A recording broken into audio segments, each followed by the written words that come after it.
বিদায় 2025।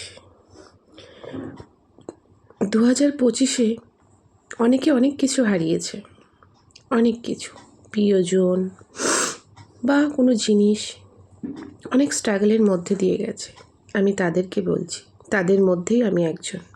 আমিও অনেক কিছু হারিয়েছি, অনেক স্ট্রাগলের মধ্যে দিয়ে 2025টা আমার শেষ হলো।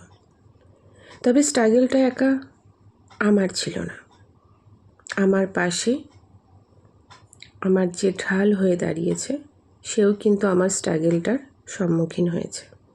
তাই বন্ধুরা, আমি বলবো, তোমার স্ট্রাগলের দিনে, তোমার বিপদ আপদে, যে কোনো প্রবলেমে যে তোমার পাশে থেকেছে তার হাত ছিল না। তাকে নিয়ে আগামী 2026টাকে চলো, দেখবে তোমার দিনগুলো, বছরটা, সারা বছরটা খুবই ভালো কাটবে।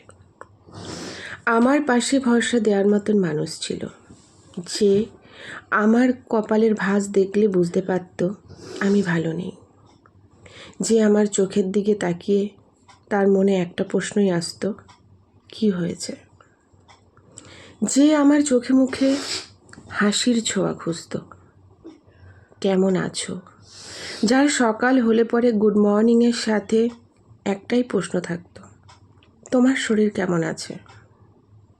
এরকম মানুষ কিন্তু পাওয়া ভাগ্যের ব্যাপার। এরকম মানুষ যাদের যাদের লাইফে আছে, তোমরা সবটুকু দিয়ে আগলে রাখো। তোমরা চেষ্টা করো আগামী সব বছরগুলো সেই মানুষটাকে পাশে রেখে নিয়ে চলতে।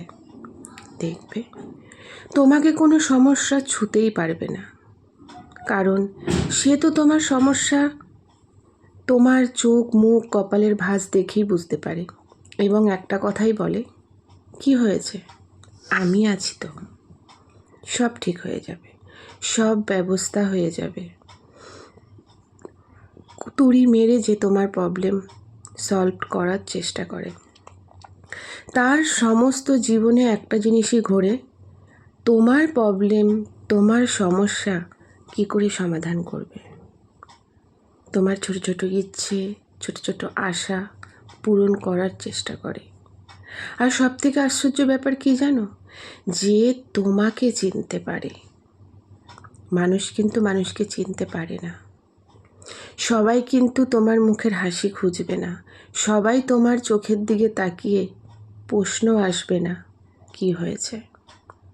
তোমার কপালের ভাঁজ দেখে কিন্তু সবাই আইডেন্টিফাই করতে পারবে না যে তুমি ঠিক নেই।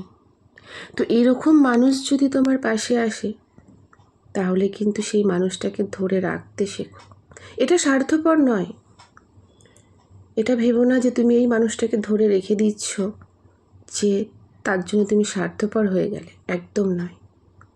কারণ এই মানুষটাকে তুমি ডিজার্ভ করো,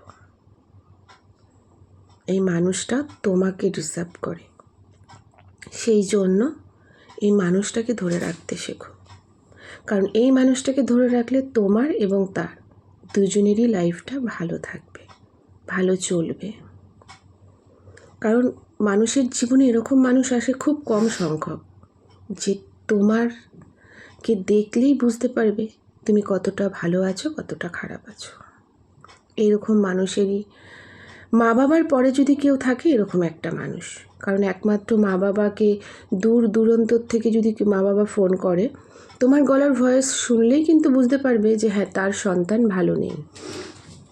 তাই এরকম কেউ বোঝে না। তো এরকম যদি মানুষ কেউ থাকে, তাহলে কিন্তু তাকে ধরে রাখার চেষ্টা করো।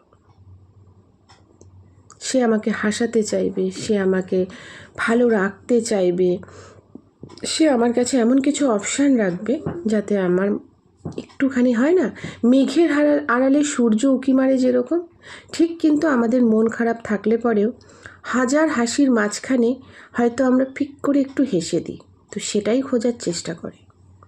তো আমাদের জীবনটাও কিন্তু তাই, মেঘের আড়ালে সূর্যের আলোর মতন। তো আমার 2026টা খুব খারাপ কাটলেও এরকম মানুষ যদি পাশে থাকে, তাহলে খারাপটা খারাপ মনে হয় না। যে আমার কপালের ভাঁজ দেখলে বুঝতে পারে আমি ঠিক নেই, যে আমার চোখের দিকে তাকিয়ে একটাই প্রশ্ন করে, কি হয়েছে। যে আমার মুখের হাসি ফিরিয়ে দেওয়ার চেষ্টা করে। তো আমি তো এরকম লাইফ পার্টনার পেয়েই গেছি। এবার তোমরা যদি কেউ এরকম পেয়ে থাকো, ধরে রাখার চেষ্টা করো, যেরকম আমি ধরে রেখেছি। আমি তাকে আমার সবটুকু দিয়েই জাজ করি, চেষ্টা করি সে যেন থাকে, সেও যেন ভালো থাকে। শুধু সে না, আমি চাই আমার সকল দেশবাসী এবং আমার সমস্ত ভিউয়ার্সরা যেন ভালো থাকে, 2026টা ভালো কাটে। তো বন্ধুরা, আমার এই মেসেজটা তোমাদের কেমন লাগলো অবশ্যই জানিও। এটা কিন্তু শুধু তোমাদের উদ্দেশ্যে বললাম না, আমারও কিন্তু জীবনের একটা অংশ ধরে তুললাম, যেটা সত্যি সেটাই ধরে তুললাম। আমি তো এরকম একটা মানুষ পেয়ে গেছি। তোমরা কি কেউ পেয়েছো? কমেন্টে কিন্তু জানাও যে আমার মতন এরকম লাইফ পার্টনার তোমরা পেয়েছো কি না। আমি কিন্তু খুব লাকি, এরকম একটা লাইফ পার্টনার পেয়েছি।